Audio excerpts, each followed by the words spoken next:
동백아가씨 첼리스트가 윤석열 대통령이 동백아가씨 불렀다 그랬는데 나 이거 모르는 노래다. 실제로 그렇게 얘기를 했습니까? 그게 지금 이번에만 얘기하신 게 아니고 지난번에 10월 25일 날 박정희 전 대통령 추도식에 이제 현충원에 있었잖아요. 그건 그 보도가 나오고 바로 며칠 뒤였어요. 거기 이제 왔는데 저희들이 이제 비대위원들이 아니 동백아가씨 뭐 그랬더니 이분이 동백아가씨를 어떻게 부르는 거냐고. 나는 잘 그 노래를 전혀 모르고 야 이거 뭐 노래방 기계에 가서 한번 배워봐야 되나 뭐 이런 얘기로 농담까지 하시더라고요. 근데 이번에도 가서 이제 동백아가씨뿐만이 아니라 이게 지나가는 이것도 무슨 그 모임 자체가 별로 심각한 자리가 아니었기 때문에 그냥 다 윗도리 풀고 이쪽에서 넥타이 풀고 대통령 말씀하시는데 이쪽에서는 지방 방송도 좀 하고 자기들끼리 얘기도 하고 이런 굉장히 그냥 캐주얼한 분위기예요. 일상적인 분위기였거든요. 근데 그 얘기를 하면서 저는 자세히는 못 들었는데 그때 그 얘기를 하시는 것 같더라고요. 그러니까 한동훈 전 법무장관 평생 같이 일을 해봤는데 저 사람 술 분해 효소가 없어서 맥주 반 컵만 마시면 견디지를 못한다. 그래서 우리랑 밥 먹을 때도 항상 우리는 반주에도 가만히 구경만 하다가 맥주 마시러 2차 간다 그러면 그냥 일어나서 항상 가는 사람인데 그 사람이 새벽 3시까지 술을 마셨다고? 그래서 웃으시더라고요. 그러니까 좀 뭐랄까 뭐가 좀 상식적인 얘기를 주장을 해야 되는데 아무런 취재 저는 김의겸 의원 잘 아는데 굉장히 정치한 분이란 말이에요. 기자할 때는 신뢰도도 있었던 기자고. 그런데 어떻게 저런 말도 안 되는 기본적인 취재도 안 하고 저것을 국정감사장에서 얘기를 할 수가 있을까? 정말 의도적인가? 좀 의심이 가요. 네. 정치한 분이라는 얘기인데 정밀하고 치밀하다 그렇죠. 그런 뜻입니다. 제가 노파심에서 말씀드렸습니다. 동백아가씨 사실 저는 아는데 제가 올드 세대, 9세대라서 그런지 혹시 아십니까? 동백아가씨? 예, 뭐 조금 알고 있습니다. 뭐 이미자 선생님이. 한 소절 어떻게 예, 아닙니다. 대통령도 모르시는데 제가 감히 괜히 불경스럽게, 오해받습니다. 노래 불경스럽게. 예. 대통령 모른다고 뭐 우리가 몰라야 됩니까? 하셔도 됩니다. 네, 연배가 또 참. 그러니까 뭐 동백아가씨 이거는 사실 뭐 말이 안 되는 거고 이거는 사실 그때 그 대통령실에서 얘기가 나왔었어요. 이미 이거 했을 때 동백아가씨 대통령 물어봤더니 모른다고 하더라. 이미 대통령실에서. 그래서 이제 뭐 보수 쪽 이제 언론인 분들이나 정치인 분들이 얘기를 했습니다. 그래서 좀 터무니없었다라고 볼 수밖에 없습니다. 저도 뭐 이 부분에 있어서는 뭐 오늘 되게 우리 뭐 김종혁 위원님하고 의견 일치가 많이 되는데 김의겸 의원이 섣부르고 좀 문제가 있었다. 검증 의무를 소홀히 했다. 이렇게 좀 비판할 수밖에 없을 것 같습니다. 예. 그 여당 지도부 만찬이 이번에 관저에서 있었잖아요. 뭐 관저가 뭐 공식적으로 공개되지 않았기 때문에 이렇다더라 저렇다더라 이제 말만 좀 무성한데 가보니까 어떠셨습니까? 저도 뭐 한때는 무슨 뭐 인테리어를 초호화로 했다더라 뭐 별 얘기가 다 있어서 가봤더니 왜 이렇게 썰렁하지라는 생각이 들 정도로 너무 그러니까 그걸 뭐라 그래요? 미니멀리즘이라고 그러나요? 왜 아무것도 없이 그냥 장식 없이 간단하게 하는 거 있잖아요. 너무 심플하더라고요. 너무라는 표현은 제가 좀 죄송하지만 그랬더니 뭐 김건희 여사가 그냥 제 취향도 그렇고 해서 아주 심플하게 했다고 그렇게 얘기를 하시던데 그냥 간단하게 한지로 이렇게 천장 같은 경우는 이제 한지를 쭉 해서 조명이 이제 좀 간접 조명이 하도록 돼 있고 그다음에 이제 백색 벽인데 아무것도 없어요. 아무것도 없고 병풍은 우리 뭐랄까 옛날 그 병풍 같은 거 하나 있고요. 그다음에 그냥 식탁에는 여러 사람이 앉아서 할 수 있는 식탁이 있고 너무 심플해서 무슨 거기 들어간 것 같아요. 이렇게 전시회장 같은데 뮤지엄 같은데 갈 때 뭐 아무것도 없이 그냥 벽만 있는데 있었잖아요. 그런 느낌이 들고 왜 그렇게 이게 늦어졌느냐, 오픈이 늦어졌느냐는 그게 어디선가 남산에서 찍은 사진이 어디 언론 오마이뉴스인가 어딘지 모르겠는데 거기 공개됐잖아요.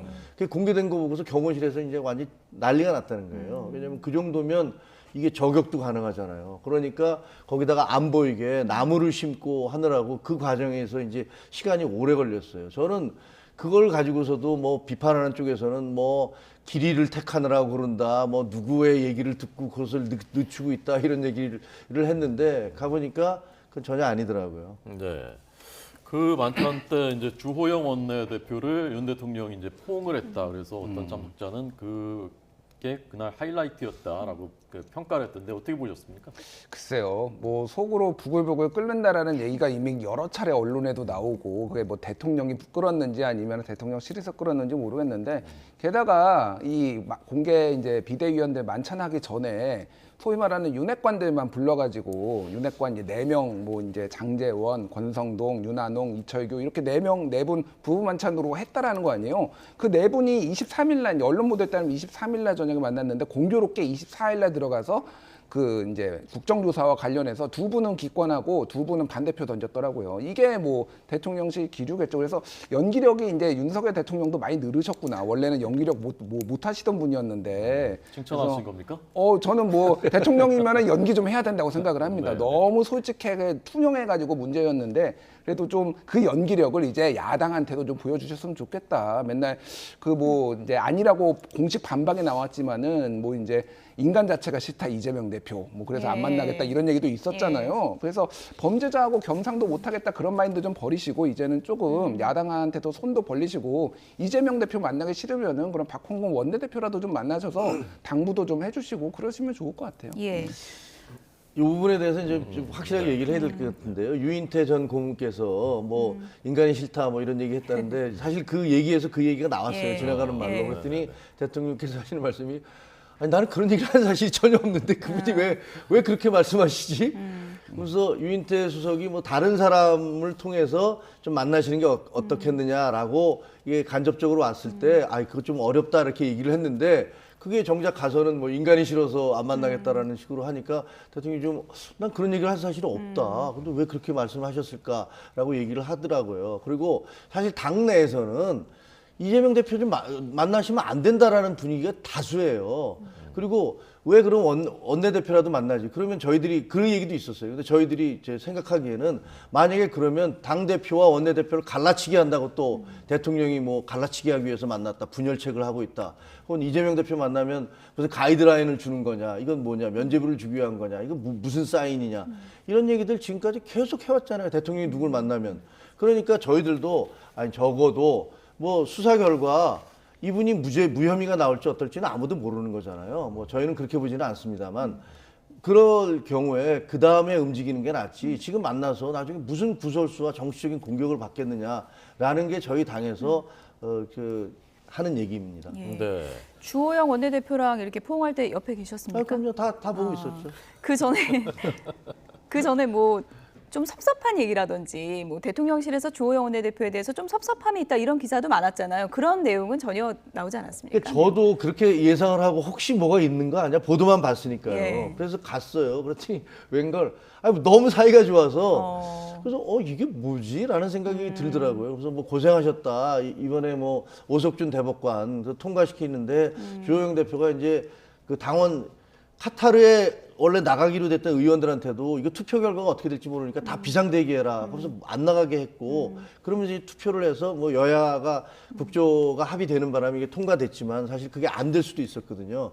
그래서 대기하고 뭐 이런 비상 상황이었다고 뭐 얘기도 하고 네. 다른 분들이 주 대표 고생 많으셨다고 그러고 그러니까 대통령도 와 우리 주 선배라고 또 한번 하시더라고요. 그래서 보니까 옛날에 이제 아마 예. 나이는 거의 비슷하신데 예. 법조계 전력이 워낙 앞서시니까 그런지 예. 모르지만 고생하셨다고 뭐 이러면서 굉장히 화기애애한 분위기였어요. 예. 그러다가 이제 끝날 때 아유 고생하셨다고 하면서 껴안았던 건데 그러니까 저도 이게 좀 약간 보도가 너무 과하게 가거나 혹은 제가 보기에는 청와대 대통령실 입장에서는 야 우리 다 좀 빼주지 왜 우리 저 국조에다가 증인으로 넣었어라고 섭섭함을 얘기할 수도 있어요. 그럼 그 대통령실은 그렇게 얘기할 수 있는 거고 또 저희 입장에서는 그렇지 않으면은 저 절대 다수를 가지고 우리 예산안도 통과 안 시켜주고 그다음에 그 오석준 대법관도 통과 안 시켜줄 테니까 어쩔 수 없다 이런 입장인 거고. 그렇게 하는 거죠, 뭐. 그러면서 같이 가는 거죠, 뭐. 네. 아까 이제 이 얘기 하고 싶다고 하셨으니까 이제 여쭤보겠습니다. 네. 뭐 축구가 워낙 화제니까 그날도 이제 그 축구 얘기가 나왔고 오늘 가나전인데 요한 크루이프를 나는 제일 좋아한다. 유 대통령이 그렇게 이제 말씀하셨다고 합니다. 뭐 하시고 싶은 말씀? 예, 그러니까 뭐 요한 크루이프를 좋아하는 이유가 뭐 공격이 최선의 수비고 뭐 닭공, 소위 말해서 닭공의 대명사처럼 알려져 있는데 윤석열 대통령이 아마 축구를 잘 모르셔서 지금 요한 크루이프를 말씀하신 것 같아요. 그러니까 소위 말하는 네덜란드의 토탈 사커, 뭐 전원 공격, 전원 수비의 어떤 그 현대 축구의 어떤 뭐 원형을 만들었다라고 알려져 있는데 일단은 전술적 이해도가 매우 높아야 됩니다. 저걸 하려면은. 그래서 뭐 농구로 따지면은 그 시카고 불스가 6연패 했을 때 그때 트라이앵글 오펜스라고 있잖아요. 그게 전술적 이해도가 매우 높아야지만 할 수가 있어서 다른 팀들이 따라하지 못하고 있거든요. 토탈 사커도 마찬가지예요. 항상 삼각형을 이루고 이 선수들이 유기적으로 움직여야 되는데 닥치고 공격이고 나는 수비는 안 하겠다라는 식으로 지금 잘못 이해하신 것 같아요. 근데 전술적 이해도가 지금 여당에 그렇게 높으신 분이 있느냐. 김종혁 비대위원 정도만 좀 높으신 것 같고 제가 보기에는 굉장히 전술적 이해도가 매우 낮으신 것 같습니다. 그래서 이게 가장 좋은 건 아까 말씀드렸지만은 야당하고도 만나야죠. 수비를 안 하는 게 아니거든요. 근데 마치 이거를 오해를 하시고 나는 강공으로만 가겠다 이런 식으로 해석되게 이렇게 말씀하신 거가 참 걱정입니다. 그러니까 오해를 바로잡아야 되는데 왜냐면 제가 들었으니까 예. 뭐냐면요.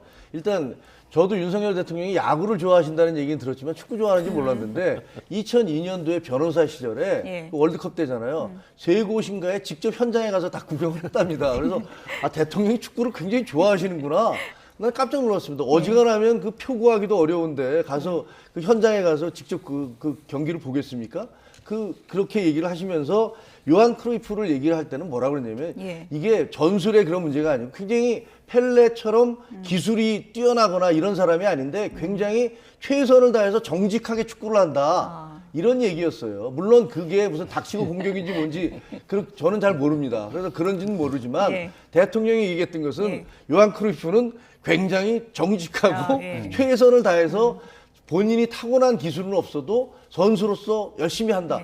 네. 제가 보기엔 그걸 보면서 대통령은 아 나도 원래 태어난 정치인은 아니지만 네. 내가 최선을 다해서 하겠다라는 예. 그런 얘기를 하신 것 같은데 아 그걸 또 거기다가 아니요. 무슨 전술을 몰라서 아니 그건 뭐 아니에요. 이해는 했는데 다만 네덜란드가 우승은 못했어요. 서도관한테 결승전에서 졌습니다. 예, 예. 어쨌든 뭐 두 분이 내세우는 단어가 공격과 정직이니까 이게 예. 진실은 어디 있을지 잘 모르겠습니다. 저는 들은 사람이에요. 예, 얘기 나온 김에 그냥 여담인데 오늘 몇 대 몇으로 예상하시는지 두 분의 예상 듣겠습니다. 2대1입니다. 저희가 이기죠. 네. 1대0 예. 한국이 이깁니다. 네. 다음 주에 확인해 보는 건가요? 네, 윤석열 대통령 요한 크루이프를 좋아한다고 하면서 정직을 강조했다고 주장을 해주셨는데 지지율 추이도 잠시 좀 보고 가겠습니다. 네, 답보 상태에 있던 대통령의 지지율인데 소폭은 오름세를 지금 보인 것 같아요. 물론 여론조사 기간마다 조금 다르긴 하겠지만요. 어떻게 평가하십니까? 저는 그냥 추세가 중요한데요. 예. 뭐 조금 올랐다, 조금 떨어졌다 이런 거에 일희일비할 그런 상황은 아니고요. 예. 저게 아마도 지금 이제 그 김의겸 그 발언이라든가 이런 것들이 여러 가지 문제가 돼서 장경태 의원이라든가 이분들이 워낙 이제 좀 얼토당토한 발언들을 많이 하셔서 거기에 대해서 아 이분들이 알고 봤더니 대통령을 굉장히 뭐 얼토당토하게 공격하고 있구나라는 것들이 국민들에게 좀 알려지고 있는 것 같아요. 예. 저는 이제 더 탐사 이건이 국민들에게 더 알려지고 나면 지지도는 또 더 달라질 거라고 생각을 하는데 예. 지금까지 대통령과 대통령의 부인 그러니까 여사에 대해서 했던 그런 공격들이 매우 감정적이고 감상적이면서 자극적인 부분으로 이렇게 그걸로 딱지를 붙이고 그렇게 낙인을 찍으면서 공격을 해왔거든요. 그런 것들이 이제 점점 이렇게 벗어나고 있다 거기서. 그게 벗어나면은 지지도는 더 올라가지 않을까라는 게 저희 희망사항입니다만, 저희 당의 희망사항입니다만, 국민의 마음을 어찌 알겠습니까? 저희는 최선을 다해서 열심히 하는 모습을 보여드리고 판단은 국민들께 맡길 뿐입니다. 예.